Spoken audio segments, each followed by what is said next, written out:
Hey, I'm ZSH Plays. Welcome back to Jurassic Park.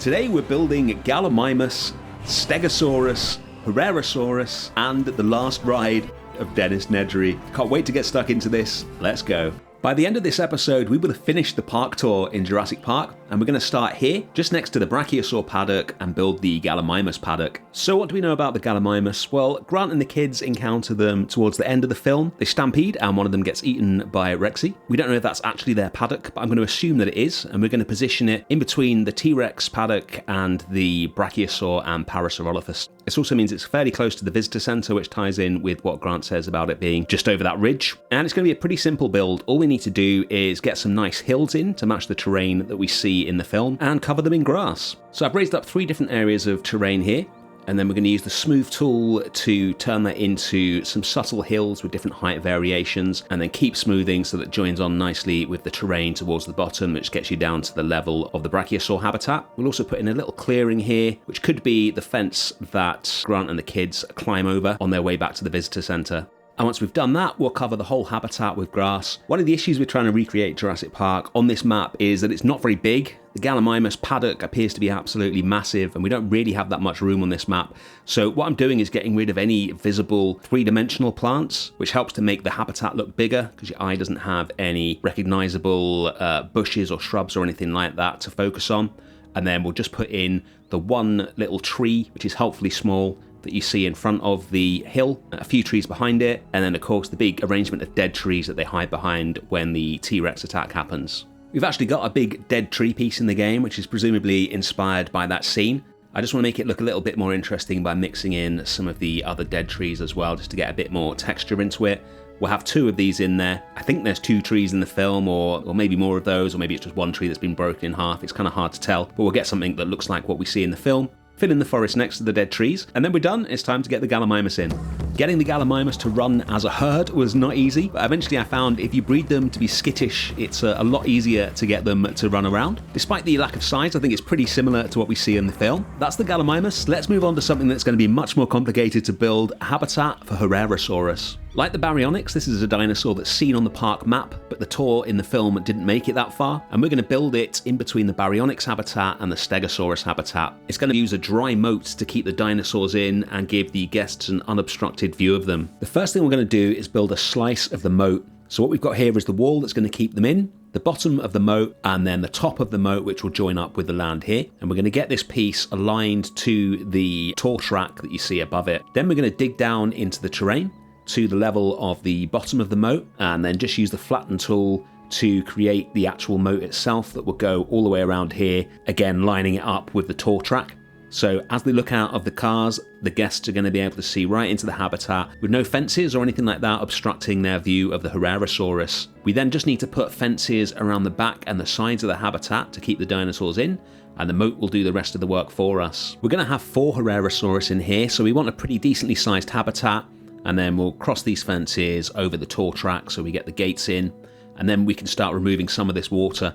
We've already got a big water-based habitat for Baryonyx, so I want to use the water a bit more sparingly in this habitat. The Herrerasaurus likes a kind of wetland, swampy environment, so we're going to fill this habitat with various different wetland brushes. We want some kind of standing water and marshy areas at the front, and then we'll have a more forested area at the back to hide the fences. I'm a big fan of the wetland brushes. The way the water catches the light looks really good, and you can make a marsh in about 3 seconds. And once we've got that looking nice, we're going to get 2 carnivore feeders in right at the front to encourage the dinosaurs to spend time at the front of the habitat where they're closer to the guests. With that done, we can finish off the main feature of the habitat, the moat. Because we're going to be using this one piece to create the entire thing, we extend the sides so that when they overlap, everything looks nice and clean. And then we're going to cover the top of it in soil and some vegetation so that it joins on perfectly with the terrain next to the tour track. So we're going to use this soil piece, which is really useful, rotating it each time so that we don't get a repeating pattern on it. Fill up all of this space here, do the same on the other side, and then we'll group it and copy it and keep copying it until it meets back up with the terrain at the back. Might not match very well at the moment because it's just bare soil, but once we've filled it all with vegetation, it's going to look really natural. So we'll use our favourite Scaevola bushes to do that, get loads of these on here, keep going until they join nicely onto the terrain, and that's our one piece completed. Now we can copy it move it along and line it up with the orientation of the track, and then place it down. And that's all we need to do. We'll just keep doing that down the length of this track until we get to the end, making sure that each piece is perfectly aligned with the piece next to it, like so. And then again, do the same on the other side until we get to the other end. And we've got a really good looking, clean looking moat in here to keep the Herrerasaurus contained. Time for some lovely rocks. So we're going to cover the edge of the terrain here completely with various bits of rock work. We're going to have loads of rocks at this end so that we can create an end for the moat, along with some concrete that we'll put in a second. We'll just use the same piece that we created earlier, just put that at 90 degrees, join that up to the terrain so that any dinosaurs going into the moat can't get out of it. And then we'll use fences to stop them from crossing the part of the habitat where there isn't a moat. We'll use custom fences for that so we don't have to try and get terrain back in here to put the normal fences in. And then we'll add loads of foliage and ferns and things like that around here to make it look attractive. This still enables a view into the water part of the habitat as well, which looks really nice. We don't want to cover that up completely. And then we'll start putting the rocks down the far side of the moat. This looks way more realistic, much more interesting than just leaving the terrain like that. And with so many amazing rocks in this game, I'm going to use as many of them as possible. We'll keep building up this little rock pile until we've covered everything. We've got random rotation turned on, of course, now that I've discovered how to turn it on to make sure each rock looks different. Do a little bit of terrain painting here and there to tie everything together, and then we can start putting the rest of the foliage into the habitat. We'll have one big tree in the middle of this kind of beachy area. We'll scatter some rocks around in a random fashion just for interest. And then the final thing that we're going to do, seeing as we built the whole moat out of just one piece, is to start customizing individual pieces to make it look much more interesting and realistic. We'll put some bits of foliage here and there at the bottom. We'll have some ivy growing down from the top of it. And then we'll start having pieces that go from the habitat into the moat just to bring the two of them together, making sure, of course, that they don't create some kind of bridge that the dinosaurs could use to escape, just poking in a little bit like that. And then the last thing that we'll do is one of our favorite things to do on this channel, which is to cover everything in decals. We've got a few cracks in the concrete here and there, but what we're going to use the most is some of the big dirt decals. You just spam these everywhere, and immediately they bring a texture and a sense of life to the concrete, which is great for realism. Once we finish with the decals, we'll add a few plants down the length of the track. This is what it looks like. Pleased with that. I think we're ready for the Herrerasaurus. I'm not sure I've ever used Herrerasaurus in a Jurassic World Evolution game before, so I'm excited to see these. Let's head over to the habitat and check it out. Same as the Baryonyx, trying to make it feel Jurassic Parky. We know that there were big concrete ditches and moats in the park because they mentioned that in the film. So I think this does bring to mind something that could be in the park. There's the unimpeded view due to our moat, and you can see the guest view from here.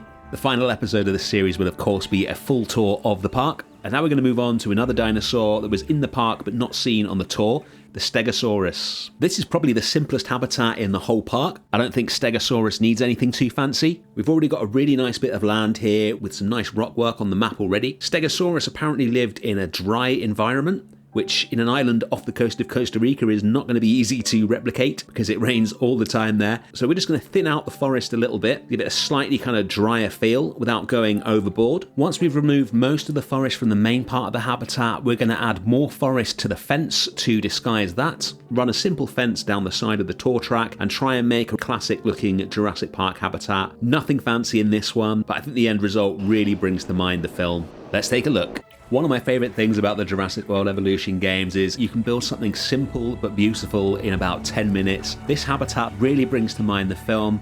The Stegosaurus looks amazing in here. They're such iconic animals. Like I said before, I don't think you need to do too much with their habitat. But now we have something to do that is going to take a lot of work, and that is adding an access road to the east dock so we can recreate the demise of Dennis Nedry. We're going to add in everything that you see in Nedry's final journey, starting here at the park gates. In the film, first we see him go through the park gates, and then later we see him come to a gate in what is presumably a fence for one of the paddocks, probably Dilophosaurus. He goes through it, turns to the left, drives down the road, sees a sign for the east dock, which if you look really carefully is pointing to the left, but unfortunately for him he crashes into it, so he doesn't know which way he's supposed to be going after that.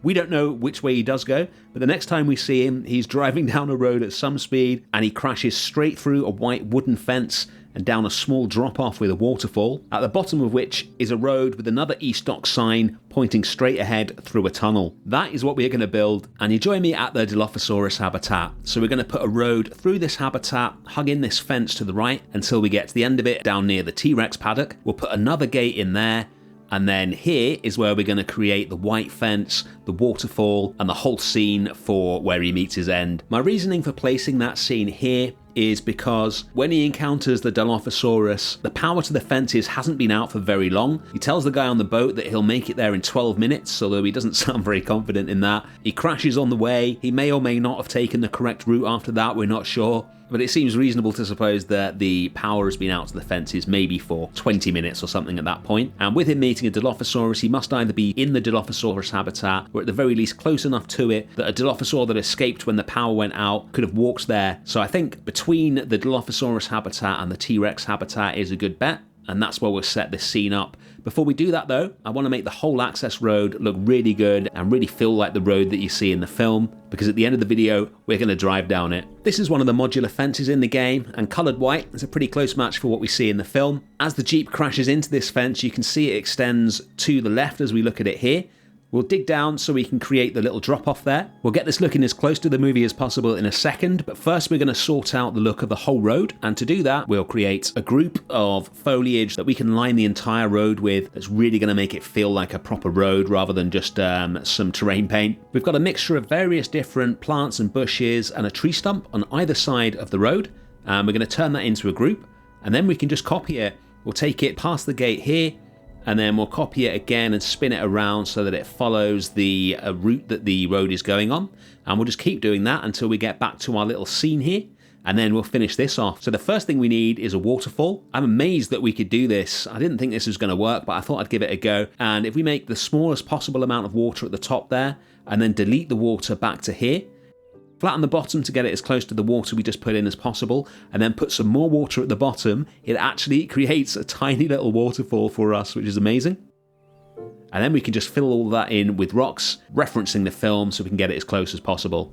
This is one of my favourite new features in the game. The ability to just do that so easily, even in a really small space like this, is so cool. Let's start covering this terrain in rocks, using loads of different types of rock to get the exact shapes that we want, making sure that there's no visible terrain there. We'll get some rocks under the water as well, so that it continues down. I'm not sure if this would normally be a waterfall or if it was just turned into a waterfall by the storm, but it looks really nice with the rocks. And now we're going to cover the whole thing in foliage to match the look of the film, as well as using random rotation. If you keep adjusting the height of these bushes, so sometimes there's more and sometimes there's less of them sticking up through the rocks, it looks really good. And then we can move on to the last thing that we need to do before we can see this. That is to extend the hill that the T-Rex tunnel runs through out so that we can build another tunnel in it for our access road. We'll extend the terrain out, and then we're going to use one big sunken tree to make the hillside look like it's covered in lots of much smaller trees. Once we've got everything covered in there, we can actually put the tunnel into it. So we're not going to use the same tunnel as the T-Rex because it looks different in the film. It appears to be carved straight through the rock, so we'll use this rock archway, place that into the hill, draw a road in front of it, recolor the inside of it, and then put the signage in. So we've got the East Dock sign, and then there's these little white and red markers as well. You can't really make out exactly what it says on them in the film, but we're going to place down one piece of wood colored red, and then we will scale another piece on top of it just slightly smaller so that it fits inside it, which we can colour white, and that gives us the two-tone effect we want. And then we'll just add on the red dots, which is all you can make out of the sign in the film. With that in there, we'll copy that to this little spot here near the Stegosaurus habitat, and then we'll draw a road from there into the Stegosaurus habitat, which would then carry on eastward to the dock. And that's everything done. Let's take a look at it.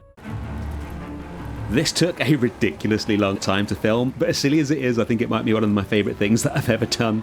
We're going to follow Nedry's exact route as far as possible, past that East Dock sign there, and into the park proper,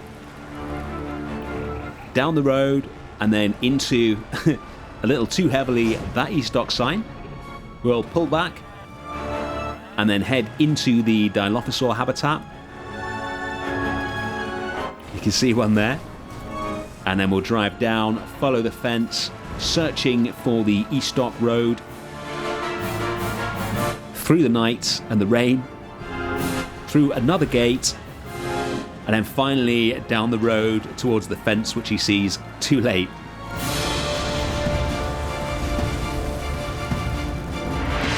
It's a shame Nedry isn't actually in the game to recreate the end of this scene, but we all know what happens next. And that's the park tour complete. Thank you so much for watching as always. Next week we're going to be building the future attractions in the zoo, the aviary, the Terratops Hotel, and the riverboat ride. Make sure you subscribe if you haven't already so you can catch that, and I'll see you then. Bye.